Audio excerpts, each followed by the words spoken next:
जय हिंद दोस्तों। First of all millions of thanks from the bottom of my heart for watching all the previous videos. दोस्तों आज हम अपने वीडियो में देखने वाले हैं द। हमने पिछले वीडियो बनाया हुआ था और उसमें हमने देखा था एन इनडेफिनिट आर्टिकल, और उसी के भाग को आगे बढ़ाते हुए आज हम अपने वीडियो में देखने वाले हैं द। दोस्तों हम द कहाँ पे लगाते हैं? क्या पूरी दुनिया में ताजमहल एक ऐसी चीज़ है जहाँ पे हम द लगाते हैं? क्या आईफिल टावर ही है जो हम वहाँ पे द लगाते हैं? क्या आप ताजमहल को दिन भर बात करते रहते हैं? क्या हफ्ते में एक बार भी आप उसकी बात करते हैं? बहुत कम चांसेस है दोस्तों कि आप हफ्ते में एक बार भी उसकी बात करते हो। तो हम दा को कुल मिला के वहीं क्यों देखें कि वहीं पे जहाँ बहुत फेमस चीज़ें हैं वहीं पे दा लगाना है? दोस्तों हमें वहाँ दा नहीं देखना है, हमें आम जीवन में दा देखना है कि कहाँ पे हम रोज़ हर घंटे के सेंटेंस में दा लगाएं। हमें इस प्रकार की कॉन्सेप्ट को क्लियर करना है। तो दोस्तों इसी प्रकार की कॉन्सेप्ट को हम क्लियर करने वाले हैं, तो हमारे वीडियो में अंत तक बने रहिएगा और हमारा विश्वास है कि आपका दा का कॉन्सेप्ट क्लियर होगा, बहुत कुछ सीख पाएंगे। और यदि अंत में आप हमारे वीडियो से बहुत कुछ सीख लें तो इस चैनल को सब्सक्राइब जरूर कर लीजिएगा, लाइक करिएगा, शेयर जरूर करिएगा, ताकि आपके आसपास के दोस्त भी इस वीडियो से बहुत कुछ सीख पाएँ। सो दोस्तों चलिए शुरू करते हैं दा को।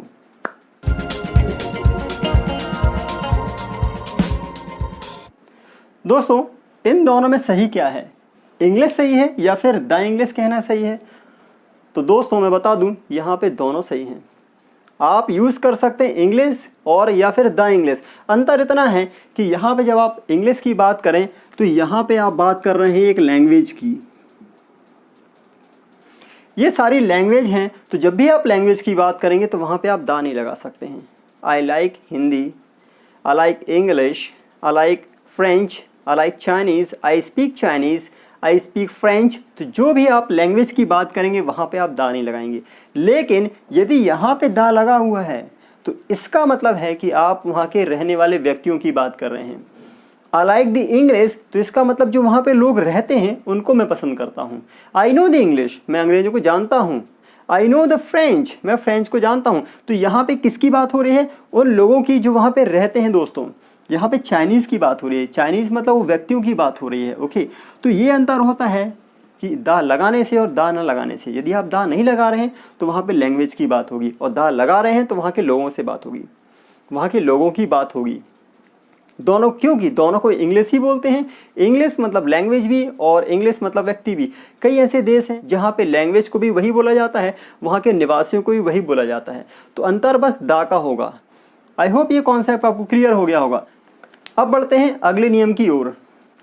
दोस्तों अगला नियम है कि आप प्रॉपर नाउन में कभी दा नहीं लगा सकते हैं। प्रॉपर नाउन के लिए हमने एक वीडियो बनाया हुआ है नाउन का। दोस्तों यदि आप नाउन के वीडियो को देखेंगे तो उसमें कॉमन नाउन, प्रॉपर नाउन और बहुत सारे प्रकार के नाउन को हमने समझाया हुआ है। तो दोस्तों यहाँ पे जो भी देश के नाम हैं वो सारे सारे प्रॉपर हैं। मतलब दुनिया के किसी भी देश के नाम के आगे आप दा नहीं लगा सकते हैं, क्योंकि वो प्रॉपर नाउन होते हैं।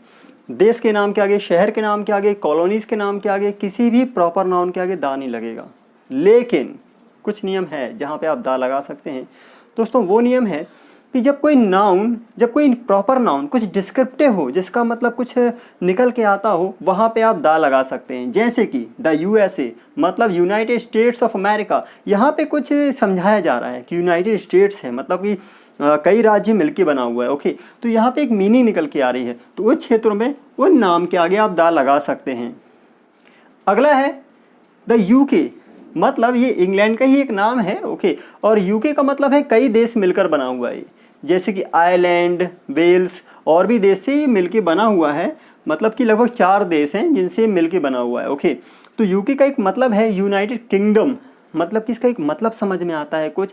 तो जब भी ऐसे नाउन जिसका कुछ मतलब होता है, कुछ समझाने की कोशिश करते हैं, वहाँ पे आप दा लगा सकते हो।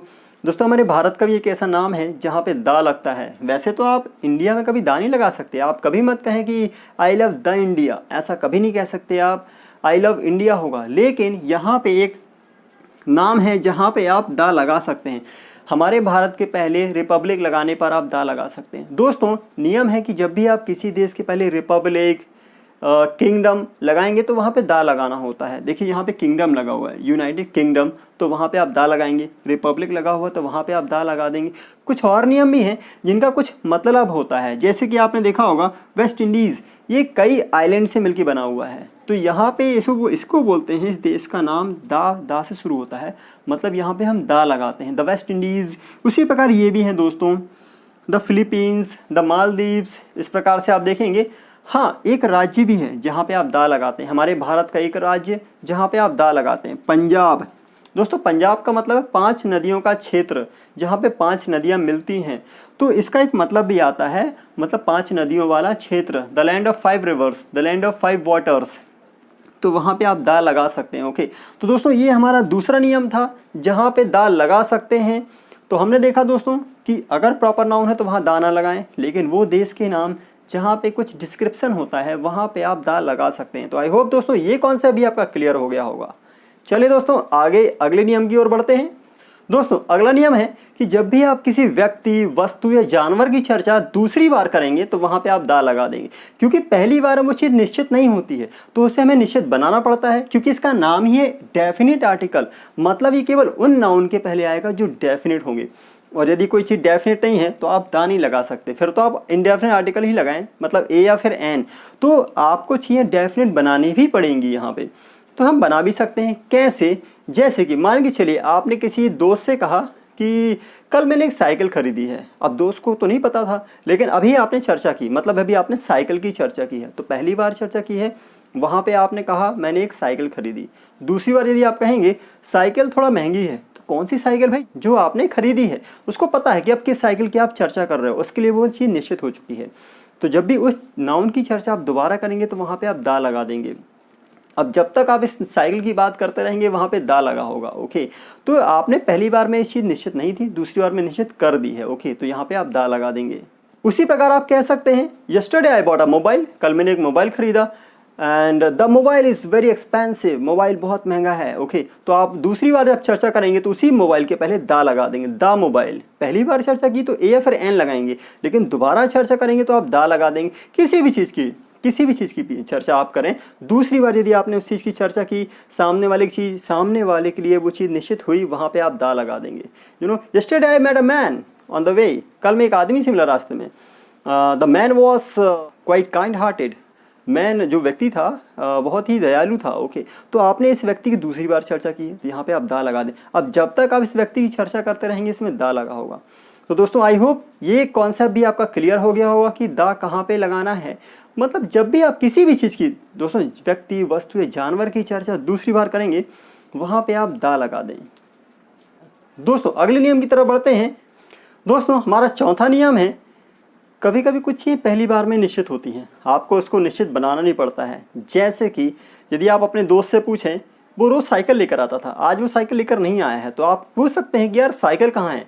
तो वो पूछेगा नहीं कि यार किस साइकिल की बात कर रहे हो, क्योंकि उसे पता है कि आप जो साइकिल वो व्यक्ति लेकर आ रहा था आप उसी के बारे में पूछ रहे हैं।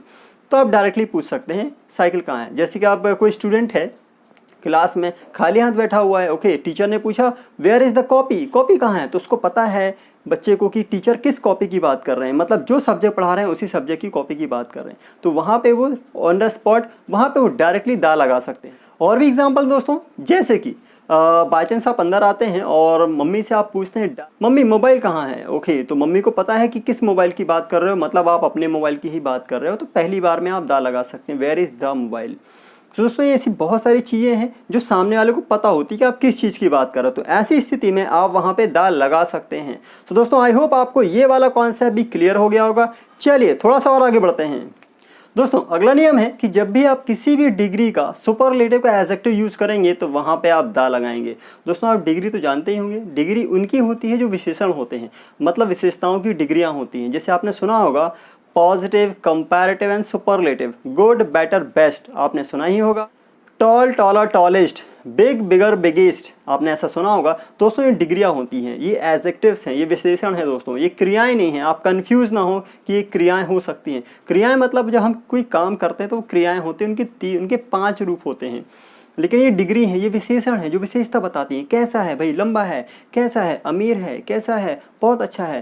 तो ये कोई काम थोड़ी कर रहे हैं यहाँ पे, ये तो विशेषता बता रहे हैं। तो जब भी आप किसी भी नाउन के पहले सुपरलेटिव डिग्री का एडजेक्टिव यूज़ करेंगे तो वहाँ पे उस सुपरलेटिव डिग्री के पहले आप दा लगा देंगे। जैसे कि यहाँ पे आप सुपरलेटिव डिग्री यूज़ कर रहे हो इस नाउन के पहले, तो यहाँ पे आप इस एडजेक्टिव के पहले दा लगा देंगे। द बेस्ट फ्रेंड, आप बोलते भी तो हैं he is the best friend of mine, वो मेरा सबसे अच्छा दोस्त है। ओके, और भी एग्जांपल्स हैं। द मोस्ट इंटेलिजेंट स्टूडेंट, आपने सुना होगा। The biggest country, the holiest river, तो जब भी आप सुपरलेटिव डिग्री यूज़ करेंगे तो वहाँ पे आप हमेशा द का यूज़ करेंगे। दोस्तों अगला नियम है कि कभी कभी आप कंपैरेटिव डिग्री में भी द का यूज़ कर सकते हैं। कभी कभी आप कंपैरेटिव डिग्री के साथ भी द का यूज़ कर सकते हैं। जब उस कंपैरेटिव डिग्री के पहले द का यूज़ आप एक एडवर्ब के तौर पे करें तो वहाँ पे, जैसे कि देखिए दोस्तों, यहाँ पर आप द का यूज़ एक एडवर्ब के तौर पे कर रहे हैं। एडवर्ब का मतलब क्या होता है, इसके लिए हम अलग से वीडियो बनाएंगे और उसमें बहुत डीपली समझाएंगे कि एडवर्ब क्या होता है। दोस्तों अभी हम देखते हैं ये जो ओल्डर है ये एक विशेषण है दोस्तों, और विशेषण की भी जो विशेषता बताए वो होते हैं एडवर्ब। अभी शॉर्ट में समझते हैं कि एडवर्ब वो चीज़ें होती हैं जो विशेषता बताने वालों की भी विशेषता बता दें, तो वो होते हैं एडवर्ब। तो दोस्तों यहाँ पे द जो है एक एडवर्ब के तौर पे काम कर रहा है। तो जब भी एक द एडवर्ब के तौर पे काम करेगा तो वहाँ पे आप कंपैरेटिव डिग्री में भी द लगा सकते हैं। जैसे कि यहाँ पे आप बोल सकते हैं द ओल्डर द बेटर, मतलब जितना पुराना उतना अच्छा। द फास्टर द बेटर, जितना तेज उतना अच्छा। द चीपर द वीकर, जितना सस्ता उतना कमज़ोर, आप लगा सकते हैं। The more you learn the more you earn, यहाँ पे दोस्तों ये कंपैरेटिव डिग्री है, ये कंपैरेटिव डिग्री का ही वर्ड है। ओके, तो यहाँ पे आपने कहा द मोर यू लर्न, जितना और आप सीखेंगे, द मोर यू अर्न, उतना आप और कमाएंगे। दोस्तों ये था हमारा 5वां नियम। दोस्तों ये है हमारा अगला नियम, और इस नियम के अनुसार आप एक पॉजिटिव डिग्री में भी द लगा सकते हैं। ये बहुत ही रेयर है दोस्तों, बहुत ही रेयर कंडीशन में ऐसा होता है कि आप कभी कभी पॉजिटिव डिग्री में भी द लगा दें। स्थिति ऐसी है दोस्तों कि जब भी आप उन शब्दों को पूरी दुनिया भर के लोगों के लिए यूज़ करें तो वहाँ पे आप द लगा सकते हैं।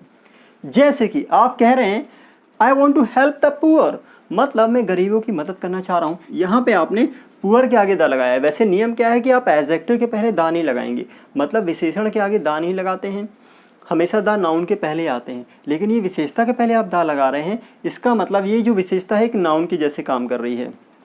और द का मतलब गरीब, मतलब दुनिया के सारे गरीब, दुनिया के जो भी गरीब हैं उन सभी गरीबों की मदद करना चाहता हूँ मैं, तो I want to help the poor.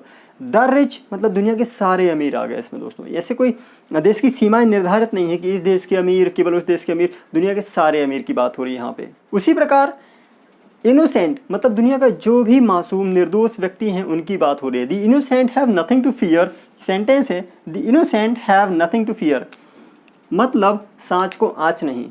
भाई जिसने कोई गुनाह नहीं किया है तो उसे डरने की आवश्यकता नहीं है, इस प्रकार से आप कह सकते हैं। तो दोस्तों उन एडजेक्टिव्स के पहले भी आप द लगा सकते हैं जिनका यूज़ विस्तृत रूप में किया जा रहा है, मतलब पूरी प्रजाति को दर्शाने के लिए किया जा रहा है, वहाँ पे भी आप द लगा सकते हैं। तो दोस्तों ये था हमारा एक और नियम। अब चलिए देखते हैं अगला नियम। दोस्तों ये है हमारा 6वां नियम। इसके पहले हमने 5वां नियम देखा हुआ था, मतलब एडजेक्टिव का नियम कि एडजेक्टिव की सारी डिग्रियों के साथ कभी कभार आप द लगा सकते हैं, वो कंडीशंस आपने देखी हैं। अब हमारा 6वां नियम है दोस्तों कि आप म्यूजिकल इंस्ट्रूमेंट में भी द लगाएंगे। म्यूजिकल इंस्ट्रूमेंट्स में भी आप द लगा सकते हैं, जैसे कि the flute, the guitar, the violin. तो इस प्रकार से भी आप इन इंस्ट्रूमेंट्स में द लगाएंगे। दोस्तों ये बहुत छोटा नियम है लेकिन बहुत काम का है, बहुत ही ज़्यादा यूज़ होता है, बहुत ही ज़्यादा यूज़ होता है, लोग इसे बहुत ही ज़्यादा यूज़ होता है, लोग इसे यूज़ करते हैं। दोस्तों ये था हमारा एक और नियम, 6वां नियम। अब हम देखते हैं 7वां नियम। दोस्तों हमारा 7वां नियम है कि आप उन कॉमन नाउन्स के आगे भी द लगा सकते हैं जो प्रॉपर नाउन की तरह यूज़ होते हैं। जैसे कि वो नाउन हैं the earth, the moon, the sky, the sun, the space. तो दोस्तों ये वो नाउन हैं जो हैं तो कॉमन लेकिन प्रॉपर नाउन के जैसे यूज़ होते हैं, तो इनके पहले भी आप द लगा सकते हैं। दोस्तों ये था हमारा 7वां नियम। अब बढ़ते हैं 8वें नियम की ओर। दोस्तों हमारा 8वां नियम है कि आप द कभी प्लूरल नाउन पर नहीं लगाएंगे। दोस्तों प्लूरल नाउन्स पे आप कभी द का यूज़ नहीं करेंगे, जैसे कि पीपल, काउस, तो यहाँ पे आप द नहीं लगाएंगे। लेकिन आप उन नाउन्स के पहले द लगा सकते हैं जो प्लूरल नाउन किसी खास स्थान को दर्शा रहे हों। जैसे कि हमने कहा काउस, तो काउस आर यूजफुल, तो यहाँ पे दुनिया भर की गाय की बात हो रही है, मतलब आप दुनिया के कोने कोने की गाय की बात कर रहे हैं, इसलिए यहाँ पे आप द नहीं लगाएंगे। लेकिन जैसे ही आप बात करेंगे केवल भारत की गायों की, तो अब जगह लिमिटेड हो गई है, अब स्थान लिमिटेड हो गया है, तो वहाँ पे आप द लगाएंगे। The cows of India, the people of India. अगर आप लोगों की बात करेंगे, दुनिया भर के लोगों की, तो वहाँ पे आप द नहीं लगाएंगे। People are hardworking, people are minded, जो भी आप बोलना चाहें, पीपल के बारे में यदि आप चर्चा करेंगे तो वहाँ पे आप दा नहीं लगाएंगे, लेकिन जैसे ही आप बात करेंगे the people of America, the people of China, the people of India, तो फिर वहाँ पे आप दा लगा देंगे, क्योंकि होगी पर्टिकुलर स्थान के लोगों की बात कर रहे हैं। मतलब आप बात करें केवल भारत की या अमेरिका के लोगों की या चाइना के लोगों की, तो उस स्थिति में आप वहाँ पे पीपल के पहले दा लगा सकते हैं। द ट्रीज ऑफ हिमालय, तो यहाँ पे आप दा यूज़ करेंगे, क्योंकि आप केवल हिमालय के पेड़ों की बात कर रहे हैं। दुनिया भर के पेड़ों की बात करेंगे तो वहाँ पे आप दा नहीं लगाएंगे। तो आई होप दोस्तों ये कॉन्सेप्ट भी आपका क्लियर हो गया होगा। चलिए बढ़ते हैं अगले नियम की ओर। दोस्तों हमारा 9वां नियम है कि आप ऑर्डिनल नंबर्स पे भी दा लगा सकते हैं। ऑर्डिनल नंबर्स मतलब दोस्तों ये वाले फर्स्ट, सेकेंड, थर्ड, ये ऑर्डिनल नंबर्स कहलाते हैं। कार्डिनल नंबर्स मतलब 1 2 3 4, 1 2 3 4, ये कार्डिनल होते हैं, और ये वाले ऑर्डिनल होते हैं, मतलब ऑर्डर बताते हैं, क्रम बताते हैं, फर्स्ट, सेकेंड, थर्ड, फोर्थ। तो इस प्रकार के नंबर्स पे भी आप दा लगा सकते हैं। आई होप दोस्तों यहाँ पे भी आपका कॉन्सेप्ट क्लियर हो गया होगा, आप बिल्कुल इनका यूज़ कर सकते हैं। चलिए अब बढ़ते हैं हमारे आखिरी नियम की ओर। दोस्तों दा का हम आखिरी नियम देखने वाले हैं जहाँ पे दा यूज़ करते हैं। दोस्तों दा का आखिरी नियम है कि आप दा का यूज़ उन प्रॉपर नाउन्स पे भी कर सकते हैं जो दुनिया भर में फेमस होती हैं, और कुछ खास प्रॉपर नाउन्स हैं, जैसे रिवर के नाम पे आप दा लगा सकते हैं, जैसे कि the Ganga, the Yamuna, the Nile, आपने सुना ही होगा, इनके आगे आप दा लगा सकते हैं।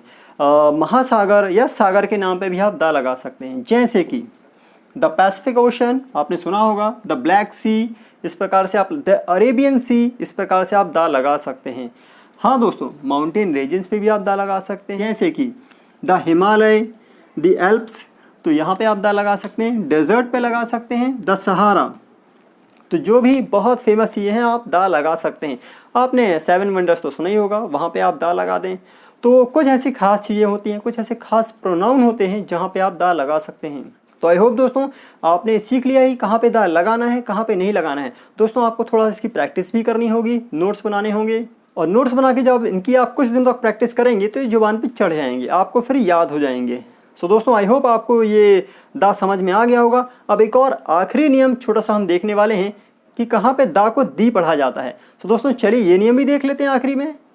दोस्तों आप दा को दी वहाँ पढ़ेंगे जब भी दा के बाद आने वाला साउंड कोई स्वर हो, कोई वोवेल हो। जहाँ पे आप एन लगाते हैं वहीं पे आप दी पढ़ेंगे इसे। दोस्तों आपने स्वर साउंड पहचानना सीखा है पिछले वीडियो में, यदि नहीं देखा तो इस वीडियो को जरूर देखें, वहाँ से आप स्वर साउंड पहचानना सीख जाएंगे।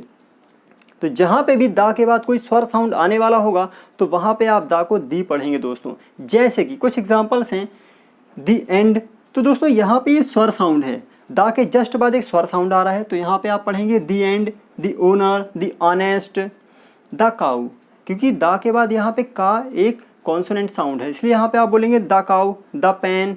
लेकिन जैसे ही यहाँ पे एक स्वर साउंड होगा वहाँ पे आप उसे दी पढ़ेंगे। और भी एग्जाम्पल आप स्क्रीन पे देख पा रहे हैं दोस्तों।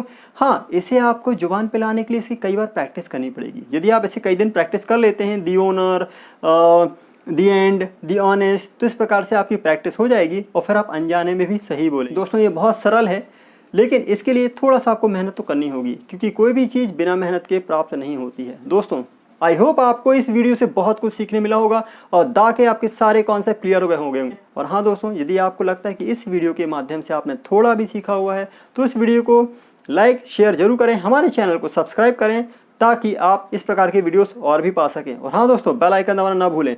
दोस्तों तो अभी तक हमारे वीडियो को देखने के लिए आपका हृदय से बहुत बहुत धन्यवाद। Thank you very much. जय हिंद, वंदे मातरम।